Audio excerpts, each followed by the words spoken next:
young people in this country are feeling a tremendous amount of frustration when it comes to what they view as the basic necessities of life, and young men in particular, those who... How do Catholics keep lucking out with base popes? You want to know the actual reason? I genuinely think it's the popes are getting more based as a reaction to the anti-meritocratic system we have going on in American corporate and political life. Or sorry, Western corporate and political life.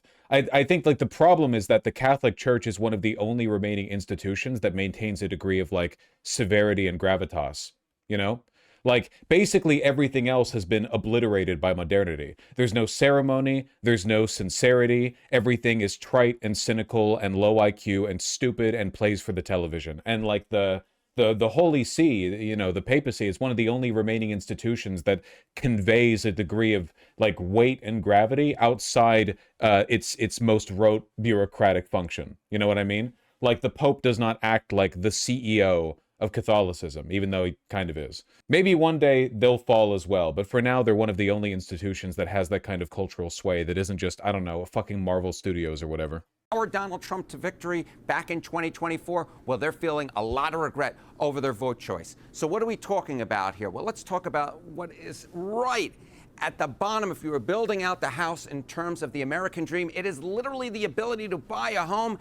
And young people, well, there's not a lot of hope for them when it comes to buying a home, and these numbers have changed tremendously. Look at this. Okay, age 18 to 34, that is adults under the age of 35, will buy a home in the next 5 years. You go back to 2016, 2018, Gallup surveys, look at that. The majority, 53%, said they would buy a home in the next 5 years, those who didn't already own one. That number has fallen through the floor. Look at this now in 2025. This actually does a good job of explaining one of the dynamics that I'm noticing right now on Globehead Twitter, which is liberals not understanding why people are so economically pessimistic. They don't understand like why the consumer confidence rates are so low compared to, say, the Great Recession. And the really important thing to understand is that even in the midst of the Great Recession, people thought things would get better. Nobody today thinks things are going to get better. Nobody. That's the difference. Consumer confidence isn't just like a basic assessment of the current economic conditions. It's about confidence, the belief that things are going to get better, hope in the future. Do you think things will improve? Because you can weather bad conditions now if you know that in a year they'll be better, but it's harder to weather them now if you know that in a year they will be worse. Right now, pretty much everyone understands on some level that we're headed into the pit. That's not the case back in like 2008, 2009. In fact, a solid 60% of America was caught up in the Obama wave back then, you know, hope and change. People thought things were finally turning around. They thought we would finally punish those bastards on Wall Street. We didn't, of course, but you get me. 2026, just 29%, just 29%. That is nearly half the level, dropped by nearly half in just under a decade's time. No wonder young people are feeling so much frustration. Now, of course, if you're building out that home, right, in terms of what young people want, what Americans want in order to fulfill the American dream, well, it's not just buying a home, it's a good job. You go, leave the home, you have a good job. But young people at this point don't believe it's a good time to actually find a job. Take a look here. Reminds me of a video I saw that argued the birth rate dropping was more about a lack of hope than anything else. It's true. It's 100% true. This is one of the defining like features of new modernity, of what you can call it neoliberalism, contemporary political discourse. If you look at what people thought of the future 70 years ago, they thought of a utopia. Now everyone thinks of a dystopia. Nobody, and I mean nobody, in media, in regular conversation, nobody anywhere, when they are asked about like, what will the future look like? Do they think of like glimmering, gleaming, perfect cities with future technology where everyone's happy and so on and so forth? The only people who sell this message are tech grifters like Elon, who are trying to build their fortunes off the back of that misplaced optimism. Steven Pinker types, you know, pedophiles. But real people understand things are getting worse from here on out. There's no more of that gleaming optimism. That era's dead. So, of course, consumer confidence is low. Nobody thinks things are going to get better. Things did get better after 2008, you know? The economy was in the shitter for ages, yeah, but like it did climb back up. Things did improve. But the conditions that caused 2008 and the conditions that caused the current economic crises are not the same. They are not one and the same. These problems are not fixable. Not, at least, you know, quickly. 15 to 34, say it's a good time to find a job. Now that percentage is just 44%. 23%. Less than half of young people say it's a good time to find a job. And look at this trend line. This trend line is going completely in the wrong direction. 4 years ago, it was 75%. Look at that. That's a drop of over 30 points in just 4 years' time. In 2019, back when Donald Trump was at the end of his first term in office, it was 77%. That's a drop of, what is that? That's a drop of 34 percentage points from where Donald Trump was in term number one, in terms of young folks saying it's a good time to find a job. And young men in particular, those who powered Donald Trump to victory, well, they are feeling a lot of frustration with the economy. Not a big surprise when they say it's hard to find a job and say, in fact, their aim to buy a home has fallen below 50%. Look at this. Young men on the economy, those that powered Trump to victory, men under 30 on economic conditions. Yeesh. Before Trump came into office, this is 2024 and early 2025, before Trump was inaugurated for a second term, 66% of them said it was, in fact, the economic conditions were poor. They were hoping that Trump would solve it. But they view the economic conditions even worse today than just before when Trump got into office. Look at this, 79% this year say that, in fact, economic conditions, young men, those under the age of 30, say that economic conditions are poor. The good percentage, it was 34%. It was just 1 in 3. But now it's just 1 in 5. 21% say economic Thought he'd pay his rent this month, award. conditions are good. And you know who they're taking their frustrations out on? Well, it's the man 1600 Pennsylvania Avenue. That's who, because look at how they view Donald Trump and the economy. Men under 30. These, again, are the voters who powered Trump to victory back in 2024. In the fall of 2024 versus... People on Twitter told me real wages are up. Real wages are up. That's true. Just keep in mind that a lot of these, the terms that economists and, the Federal Reserve look after are terms that are cultivated to engender a positive outlook on the economy. Kind of like how people pretend that the stock market doing well in any way, shape, or form means you're doing well or the economy is doing well, you know? If there was a stock exchange in the United Arab Emirates, I guarantee you that it would be doing pretty good. Like, the equivalent of arguing that the stock market is doing well, therefore the economy is doing well, would have been like arguing that pre-Iran war, the Dubai housing market was exploding, therefore the economy is doing well. The idea that speculative investments are up, meaning that the average person in the economy is doing well, is ridiculous, and I think people would understand that if they looked outside the country. But once you look inside the country, people are unironically like, nah, dude, trust me, it's fine. The line going up, that's all you need. Real wages are up, but that doesn't tell you the whole picture. Kamala Harris, Trump was more trusted on the economy than Harris by, get this. Oh, they do have a stock exchange in the UAE? I didn't know that. The ADX General. I actually didn't know that. Not doing well? Yeah, looks like it took a bit of a shit since the Iran war began. What are you going to do? 7-point Don't margin. worry about it. Holy Toledo, look at that percentage Toledo. now. Look at how young men have turned. The net approval among young men for Do Donald... you think back in the day these things ever meant that everyone was doing well? To an extent, yeah. Like, inequality is higher than it basically ever has been in America, which means that the effects of a higher average real wage are felt unevenly. In a country with very little inequality, or with less inequality, you would think that those average benefits would be distributed more evenly. But right now, it seems like so many of these benefits, like, say, for example, consumer spending, are mostly just referring to increased spending on the top 10%, the top decile. Whereas, the remaining 90% of people are all, like, penny pinching a little bit. It's not great. Not great. Not great. We stop letting stupid young men choose elections. Okay, in fairness, young people are not the reason Trump got elected, okay? It's a broader issue. And also, if Kamala Harris had won, we'd be in the same damn position. Broadly. Not specifically, but broadly. I guarantee you that if Kamala Harris had won, her approval rating would be like 20 right now. Not plus 20 or minus 20, 20. Trump on the economy, minus 59 points. I'm laughing because the turn is so absurd. This is a turnaround of, what is this? Do the math with me right here, of 66 points. 66 points in less than 2 years' time, just a year and a half, in terms of feeling towards Trump and the economy among young men.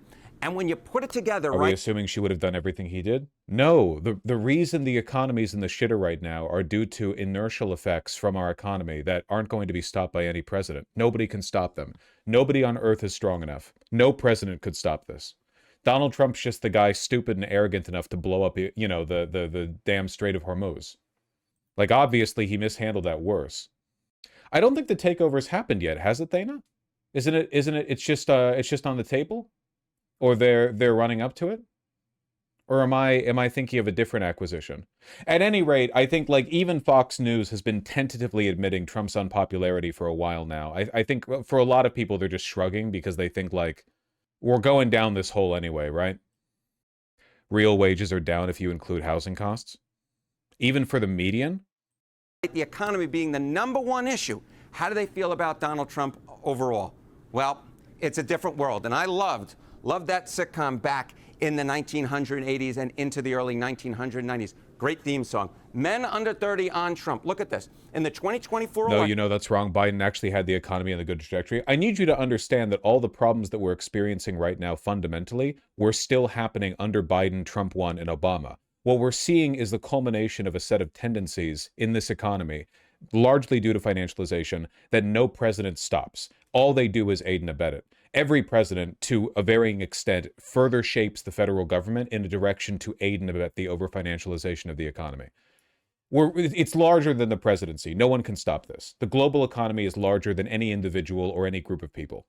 It goes beyond the competence of any, and GW, and especially Clinton. Clinton really set the damn stage for this, and obviously Reagan was the big boy, you know. But like no president is singly responsible for this, and I am frustrated with the fact that many people are going to blame the decline of the West on Trump when Trump was just like a mild catalytic force. You know, he observed a crumbling dam and like whacked it with a baseball bat. You know, this was going to happen no matter what. Why do you still engage with this instead of just muting people? It's so obviously disingenuous. Luxra, you just said we should prevent young men from voting in elections. I'm not one to hear about others scapegoating from you, okay? You think that's the solution? If I muted everyone in chat who I thought was misattributing the problem to some group or another, then I would have no one left to watch me, and then I would have to go out and get a real job. You're not getting me. You're not getting me. What a load of bollocks. You have Trump tariffs, the tax cuts, this fucking war in Iran. I gotta tell you, man, listen, the tariffs, the tax cuts, and even this war in Iran are not the fundamental problem. They're just not. They're not. Damned if they're not contributing. Donald Trump won that vote by 1 point. He was the first Republican nominee to win young men this entire century. But now it's a different tune. His net approval rating among young men, look at this, minus 55 points. Okay, but Trump accelerates it. How many times do we have to keep playing musical chairs with this? Keep going. I keep saying mild catalytic effect. Yes, Trump accelerated it. Yes, Trump accelerated it, but did not cause the fundamental effects that are producing this decline. We keep going, so, oh, okay, but yeah, so it would have happened no matter what. Yeah, but Trump exacerbated it. I know, I just said that. We don't have to keep going in circles. We all understand. Trump accelerated these tendencies, but they were already present. Minus 55 points. That's a switcheroo of what this? That's 56 points. 56 points in just a year and a half. And you know, I'm a little thirsty here. Ooh, there's the product placement. Soft drink of the day is Coca-Cola Cherry Float. Let's take a drink. Wow, really? Just like, okay. I didn't think it'd be that bad. Ah, that's nice. I do enjoy a good Coca-Cola Cherry Float. Now, of course, it's not just the economy. This is the underlying rot that I'm referring to, by the way. This would have happened under Kamala Harris, too. I'm not joking. Not just the economy that is changing Donald Trump, or the views of young people on Donald Trump. Of course, it's foreign policy. Because remember, Trump said, oh, I'll keep us out of foreign wars. And what's been going on the last few months? Well, the war in Iran. And young men don't like it one iota. Because just take a look, Trump and foreign policy. Okay, men under 30 on Trump and foreign policy. Back in the fall of 2024, look at this. Young men trusted Donald Trump over Kamala Harris by 9 points. I'm still trying to like wear off the psychic damage from that one. I can't believe how fucking overt that was. Jesus fucking Christ. Oh my God. I need to like on CNN, man. I'm pretty sure it's an online only segment, but it's still CNN. It's from the CNN. It's from a CNN broadcaster on the CNN channel using CNN equipment and CNN's legitimacy. It's still CNN. Today, Look at his net approval among them. 54 points underwater. Jacques Cousteau never got that low, my friends. Jacques Cousteau never got that low. 54 points underwater. Again, this is a switcheroo of what? 63 points in just a year and a half's worth of time. My goodness gracious.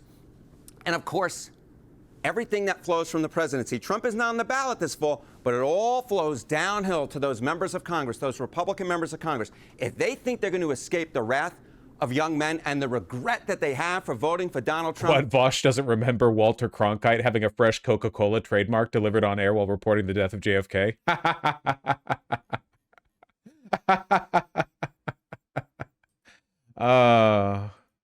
Well, they got another thing coming, mister. They got another thing coming. Because just take a look at young men and the midterms. Okay, men under 30 on the midterm elections. You know, you go back to November of 2024.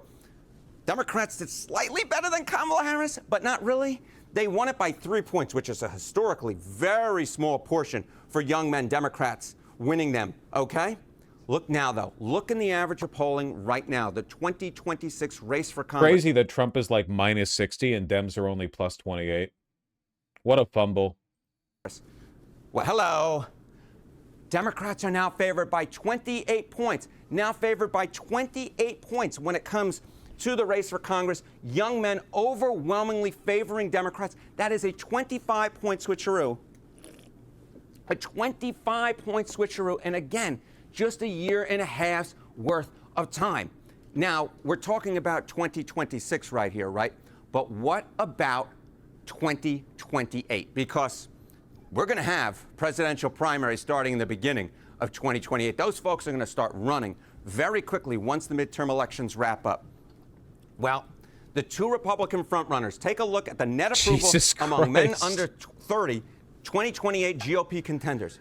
J.D. Vance, 48 points underwater. 48 points underwater, of course, he being the being the vice president. Sometimes all these cabinet officials get him stuck in my head. The vice president, though a member of the cabinet, 48 points underwater. Look at the Secretary of State, Marco Rubio. He's doing a little bit better, but not really much better. He is 39 points underwater. So the deficit that Trump is facing now among young men, that is transferring over to the cabinet members as well. And that is so important.